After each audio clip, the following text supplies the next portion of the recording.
দোকানে গিয়ে বিল দিতে গিয়ে কি কখনো শুনেছেন বিকাশ নেই, নগদ আছে, অথবা এখানে শুধু অমুক ব্যাংকের কিউআর কোড আছে, তমুক ব্যাংকের নেই?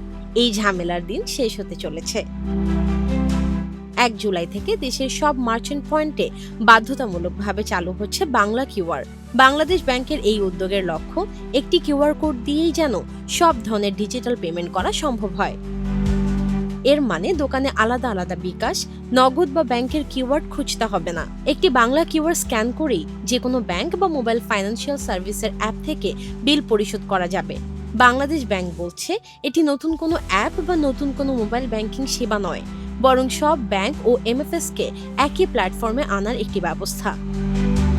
এর সবচেয়ে বড় সুবিধা পাবেন সাধারণ গ্রাহক ও ছোট ব্যবসায়ীরা। রিকশা চালক, সবজি বিক্রেতা, চায়ের দোকান কিংবা ছোট ব্যবসায়ী সবাই খুব সহজেই নগদ টাকা ছাড়াই লেনদেন করতে পারবেন। কমবে খুচরা টাকার ঝামেলা, ছেঁড়া নোটের সমস্যা এবং নগদ অর্থ বহনের ঝুঁকিও। সরকারের লক্ষ্য 2027 সালের মধ্যে 75% লেনদেন ক্যাশলেস করা। বিশেষজ্ঞদের মতে বাংলা কিউআর সেই লক্ষ্য অর্জনে বড় ভূমিকা রাখতে পারে।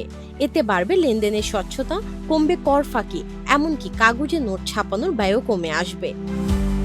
তবে এর কিছু চ্যালেঞ্জও রয়েছে।